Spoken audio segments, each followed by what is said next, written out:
aujourd'hui, ils sont tous touchés par cette peur de la pauvreté. Pourtant, Allah subhanahu wa ta'ala, il nous dit, c'est qui vous promet? C'est qui vous fait peur avec cette pauvreté? C'est qui? C'est Shaitan. Shaitan, le maudit, Al-Marjoum, celui qui est éloigné d'Allah subhanahu wa ta'ala, il vous fait une fausse promesse, vous le croyez, et Allah subhanahu wa ta'ala qui tout au long du Coran, qui nous parle, et qui nous dit que notre risque, il est déjà écrit, il est déjà consigné, parce que vous savez que tous ces pays autour de la Palestine, 80 ans, 50 ans, 60 ans en arrière, c'était juste un désert, il n'y avait rien. Allah subhanahu wa ta'ala, il leur a donné ces provisions-là, des provisions en termes de gaz, en termes de pétrole. Ils ont reçu ces provisions-là. Au lieu de les utiliser dans le sentier d'Allah subhanahu wa ta'ala pour donner une solution à leurs frères, qu'est-ce qui s'est passé? Ils ont eu peur de prendre, de quoi? Un risque. Oui. Alhamdulillah, wa salatu wa salam ala nabiyyina Muhammad sallallahu alayhi wa sallam. Allah subhanahu wa ta'ala, il donne la subsistance, il donne la provision à toute créature. Peu importe si cette créature elle est musulmane ou pas. Mais en réalité, Allah subhanahu wa ta'ala, il donne la foi, l'iman, et toutes ces notions spirituelles seulement aux personnes qu'il aime. Et Allah subhanahu wa ta'ala nous dit dans le Coran, وَمَا مِن دَابَّةٍ فِي الْأَرْضِ إِلَّا عَلَى اللَّهِ رِزْقُهَا وَيَعْلَمُ مُسْتَقَرَّهَا وَمُسْتَوْدَعَهَا وَكُلٌّ فِي كِتَابٍ مُبِينٍ. Allah subhanahu wa ta'ala nous dit, il n'existe pas une créature sur terre sans que Allah subhanahu wa ta'ala s'en ait occupé de sa provision. Et Allah subhanahu wa ta'ala, il s'assure que chacune de ces créatures reçoive sa subsistance et sa provision. Et ici, il y a une petite nuance dans la langue arabe. Allah subhanahu wa ta'ala utilise le terme wama min dabba. C'est-à-dire que peu importe cette créature, peu importe sa taille, et on peut le remarquer. Regardez, la plus grande des créatures aujourd'hui, c'est quoi? C'est la baleine. 30 tonnes. 30 mètres, pardon. 30 mètres de long, 200 tonnes. Allah subhanahu wa ta'ala, il s'occupe de cette... Il s'assure que chacune de ces créatures-là, sa provision, elle lui arrive en temps et en heure. Et regardez, parmi aussi les créatures les plus petites qu'on peut voir à l'œil nu, par exemple une mouche, par exemple une fourmi, Allah subhanahu wa ta'ala, il s'occupe de sa subsistance. Et dans le verset, Allah subhanahu wa ta'ala, il dit, il s'est incombé cela à lui-même. C'est-à-dire, Allah subhanahu wa ta'ala, il s'est rendu à lui-même cette obligation-là d'assurer la provision de chacune de ces bêtes-là. Et Allah subhanahu wa ta'ala connaît le repère, le mustawda' ou le mustaqar, le repère, c'est-à-dire chacune de ces créatures, où est-ce qu'elle vit? Est-ce qu'elle vit dans un terrier? Est-ce qu'elle vit dans l'eau? Est-ce qu'elle vit dans les airs? Est-ce qu'elle vit dans la terre? Où est-ce qu'elle vit? Allah subhanahu wa ta'ala, il s'assure, peu importe son repère, sa subsistance lui sera destinée. Et Allah subhanahu wa ta'ala, il connaît aussi sa dernière demeure. C'est-à-dire que son dernier souffle, Allah subhanahu wa ta'ala, c'est lui qui lui accordera à cette personne-là. Et malheureusement, nous aujourd'hui, lorsqu'on parle de notion de risque, systématiquement, on pense à des lingots d'or, on pense à des billets, on pense à Picsou, parce que c'est comme ça que ça a été plus ou moins instruit dès notre jeunesse, dans notre imaginaire collectif, que le risque, c'est systématiquement l'argent. Alors qu'en réalité, le risque, c'est bien au-delà de cela. Regarde, le fait qu'Allah subhanahu wa ta'ala, il t'approvisionne en sang, en chaque seconde, chaque minute, d'oxygène, que chacun de tes membres fonctionne correctement, le fait que tu puisses réfléchir, que tu puisses raisonner, tout cela, c'est vraiment une forme de provision, de subsistance, de providence d'Allah subhanahu wa ta'ala. Et nous, on l'oublie. Pourquoi? Parce que nous, malheureusement, on se focalise que seulement sur ce qu'on ne possède pas. Nous, notre risque, c'est quoi le risque? Quand tu dis, moi, je veux du risque, je veux ceci, je veux cela, tu regardes systématiquement ce que ton voisin possède. Et tu aimerais posséder la même chose. Mais le problème, il est où? Le problème, c'est que toi, tu ne vas pas prendre les mêmes causes et les mêmes efforts que ton voisin ou ton ami ou ton collègue de travail a effectué pendant tant d'années pour pouvoir avoir accès à ce type de risque. Et tu vas commencer peut-être à jalouser sans t'en rendre compte. Et peut-être tu vas commencer à tomber dans une dépression. Et peut-être tu vas commencer à te dire, mais moi j'ai pas de chance. Moi Allah il m'aime pas. Moi Allah subhanahu wa ta'ala il veut pas que je réussisse. Moi dans cette dunya je suis voué à rester dans cet état-là. Mais en réalité c'est toi qui te trompes. C'est toi qui as fait une mauvaise comparaison. Et le problème il est où? Barakallahu fikum, c'est que on a des problèmes des actes du cœur, a'mal al-qalbiyya. C'est-à-dire ces actes du cœur qui ne sont pas encore étudiés correctement et enseignés et mis en pratique correctement. Et l'un des actes du cœur qui est très très important, c'est vraiment le tawakkul, le fait de s'en remettre à Allah subhanahu wa ta'ala, mais de s'en remettre réellement à Allah subhanahu wa ta'ala. Un groupe de pèlerins qui se dirigent du Yémen vers la Mecque rencontre Omar ibn Khattab radiyallahu anhu. Et Omar ibn Khattab, les voyant de loin, il leur demande: qui êtes-vous? Il leur dit: nous, on est les mutawakkiloun, c'est-à-dire on est ceux qui s'en remettent à Allah subhanahu wa ta'ala. Et Omar ibn Khattab radiyallahu anhu, il les observe, la façon dont ils bougent, ce qu'ils possèdent avec eux, il leur dit: non, vous êtes le type de personnes qui s'en remettent aux gens. Al-muttakiloun. Vous vous en remettez aux gens. Pourquoi? Parce que ces gens-là, lorsqu'ils venaient effectuer le Hajj à la Mecque, ils venaient avec rien dans leur poche, sans aucune provision. Ils viennent du Yémen sans aucune provision. Et ce qu'ils faisaient en permanence, c'est de demander aux gens de la nourriture, de la boisson, et ainsi de suite. Et c'est pour cette raison qu'Allah subhanahu wa ta'ala, il a révélé ce verset-là: وَتَزَوَّدُوا فَإِنَّ خَيْرَ الزَّادِ تَقْوَى. Il a ordonné aux musulmans qui effectuent le pèlerinage qu'il n'y a pas de mal qu'ils prennent avec eux des provisions et même qu'ils commercent durant leur hajj. Et en revanche, la meilleure des provisions, c'est la piété. Donc, Omar ibn Khattab radiyallahu anhu a dit: non, vous en remettez pas à Allah, vous en remettez aux gens. Celui qui s'en remet à Allah subhanahu wa ta'ala, c'est celui qui va semer une graine et qui va s'en remettre à Allah subhanahu wa ta'ala. Et je ne sais pas si vous avez déjà pratiqué le travail d'un agriculteur ou d'un éleveur. C'est vraiment des gens qui sont mutawakkiloun ala Allah subhanahu wa ta'ala. C'est-à-dire ils s'en remettent pleinement à Allah. Ils sèment les graines, ils attendent. Est-ce qu'il va pleuvoir? Est-ce qu'il ne va pas pleuvoir? Est-ce que leur champ va être touché par une maladie? Ou est-ce que peut-être il va y avoir une sorte de sécheresse cette année? Donc vraiment, ils dépendent. Et vous pouvez demander à des agriculteurs, hein, ils mettent tous leurs efforts, et peut-être au moment où il faut, au moment de la semence, il n'y a rien du tout. Il n'y a rien du tout. Eux, c'est vraiment du tawakkul à Allah subhanahu wa ta'ala. Ensuite, le messager sallallahu alayhi wa sallam nous dit aussi: si vraiment vous en remettez à Allah subhanahu wa ta'ala comme il devait, comme on devrait s'en remettre réellement à Allah subhanahu wa ta'ala, regardez cet exemple-là. Il nous donne l'exemple de l'oiseau. لو أنكم تتوكلون على الله حق توكله لرزقكم كما يرزق الطير. Si vraiment vous en remettez à Allah subhanahu wa ta'ala, Allah subhanahu wa ta'ala vous donnerait votre provision pleinement de la même façon qu'il la donne à qui? À un oiseau. Regardez cet oiseau-là quand il sort de son nid. Cet oiseau, il sort de son nid. Mais quelque part, lorsqu'il sort de son nid, il prend des risques ou pas? Il y a les chasseurs, il y a les prédateurs, il y a les charognards autour. Il prend ce risque-là. Il sort avec un estomac vide, et elle revient avant le coucher du soleil avec le ventre plein. Mais quelque part, elle a pris un risque, oui ou non? Nous, aujourd'hui, est-ce qu'on est vraiment prêt? Est-ce qu'on est vraiment prêt à prendre des risques?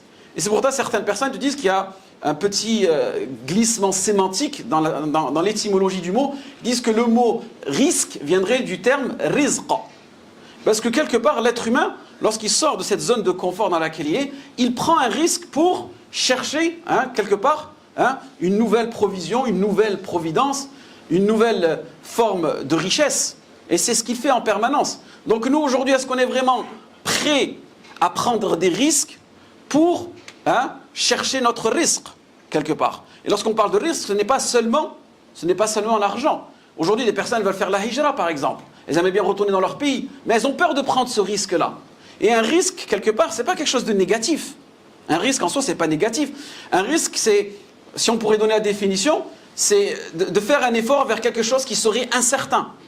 Quelque chose qui est incertain, ça peut être comme positif, comme être négatif. Ou des personnes, par exemple, qui veulent se consacrer aux études religieuses. Se dit, moi j'aimerais bien faire une pause pendant 2-3 ans, aller voyager dans tel pays, apprendre ma religion, mais j'ai peur. J'ai peur que ça se passe mal, j'ai peur de ne pas avoir assez d'argent, et ainsi de suite. Donc vraiment, en réalité, qu'est-ce qu'on a? C'est vraiment une peur. Si on a cette peur-là au fond de nous, c'est que quelque part, en réalité, on ne s'en est pas remis à Allah subhanahu wa ta'ala.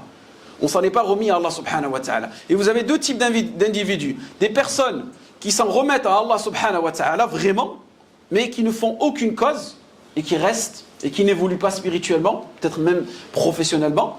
Et vous avez des personnes qui, elles mettent tous leurs efforts sur ces causes-là, d'accord? Mais en réalité, elles sont tellement perfectionnistes, elles se disent non, c'est pas suffisant, il me faut encore plus, il me faut encore plus, il me faut encore plus. Et ces personnes-là, elles restent dans leur zone de confort et elles ne font rien du tout. Alors que le musulman, il doit être entre les deux.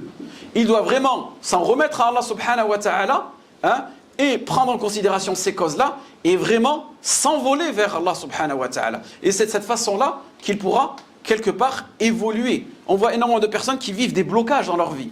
Dis-moi, je sais pas, j'arrive pas à avancer, j'arrive pas à évoluer. Parce qu'il a cette mentalité-là. Et n'oubliez pas aussi qu'aujourd'hui, on vit dans une société individuelle, c'est-à-dire que tu dois tout faire toi-même, il n'y a personne qui doit t'aider. Et c'est comme ça que tu réfléchis. Et les réseaux sociaux sont venus aussi accélérer en nous cette peur-là. Il y a une maladie aujourd'hui qui te dit, après l'islamophobie, la pauvrophobie. C'est-à-dire que les gens ont peur de devenir pauvres. Machallah, tous les mois, il rentre 2-3 000 euros, mais malgré cela, il a peur d'être pauvre. Il a des centaines de milliers d'euros bloqués dans son compte, des baraques au bled, mais il a peur encore d'être pauvre. Pourquoi, à votre avis, il a encore peur d'être pauvre? Est-ce que c'est l'aspect financier? Non, c'est parce qu'il a des problèmes du cœur. A'mal al-qulub, les actes du cœur. Et le messager sallallahu alayhi wa sallam, à travers un hadith qudsi, il nous explique que celui qui consacre son temps à l'adoration, Allah subhanahu wa ta'ala se chargera de tout le reste.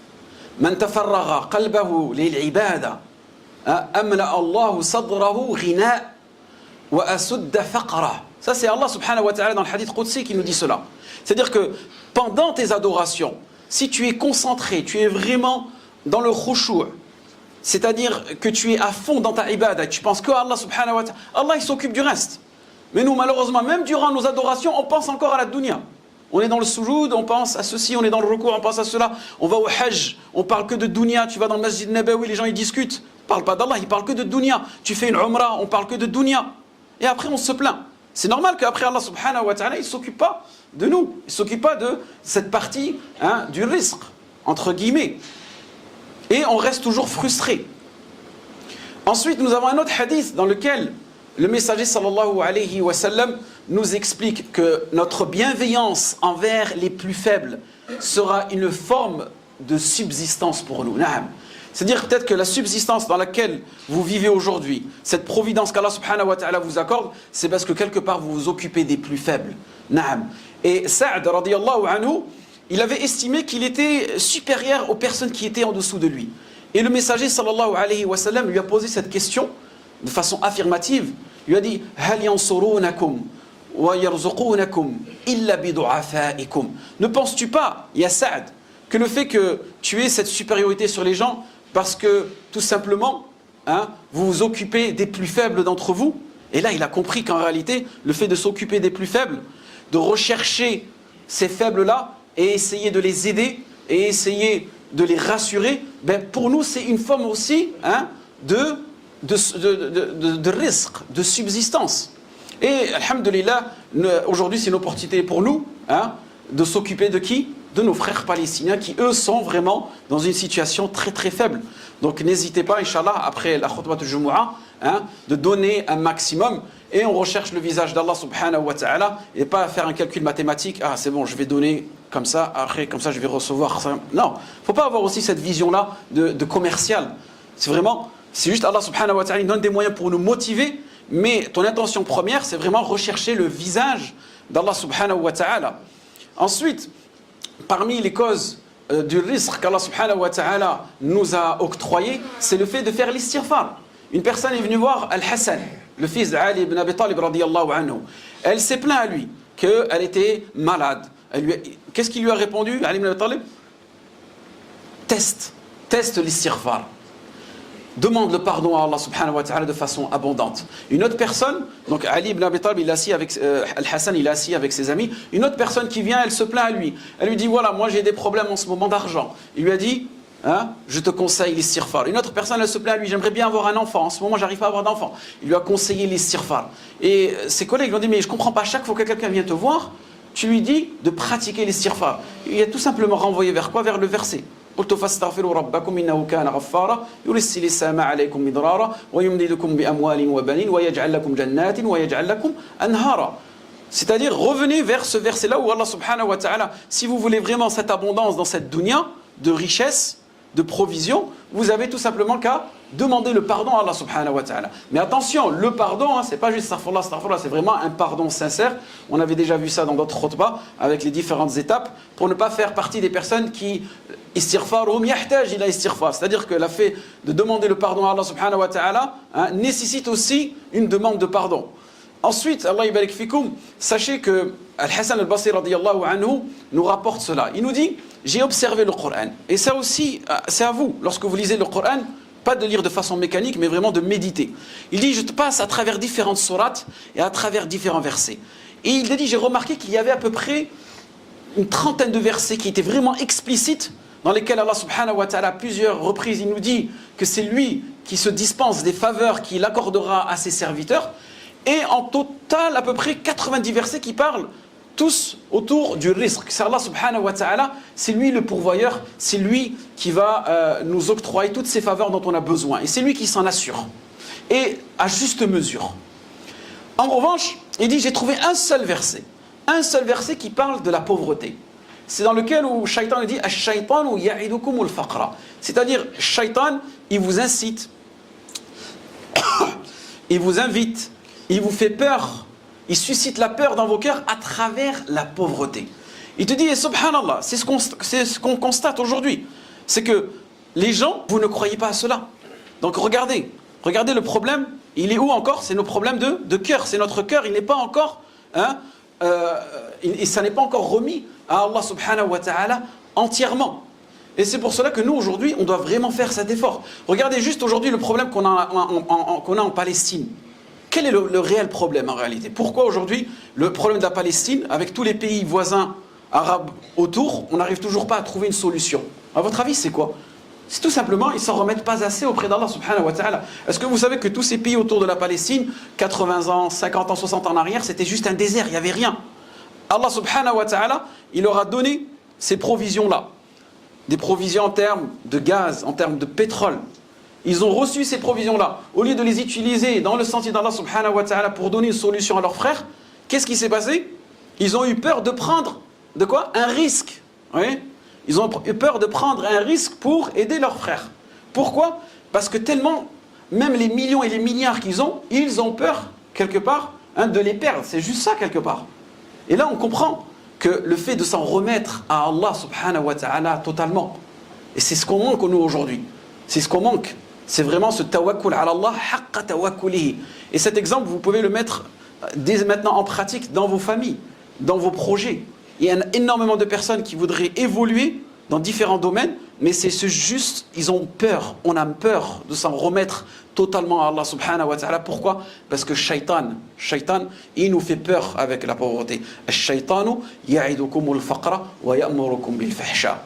On demande à Allah subhanahu wa ta'ala d'apaiser nos cœurs et d'apaiser nos cœurs de nos frères palestiniens et qu'on fasse partie de ces personnes qui s'en remettent réellement à Allah subhanahu wa ta'ala, qui nous ouvrent les sentiers de la spiritualité et qui nous facilitent ce chemin qui est vers ces actions du cœur qui sont très très importantes aujourd'hui et qu'on arrive petit à petit à sortir de cette bulle individualiste, de cette bulle, on va dire plus ou moins matérialiste dans laquelle nous vivons aujourd'hui pour pouvoir cheminer vers Allah subhanahu wa ta'ala. Allahumma a'izz al-islam wal muslimin, Allahumma a'izz al-islam wal muslimin, Allahumma ansur ikhwanana fi Filistin, Allahumma ansur ikhwanana fi Filistin.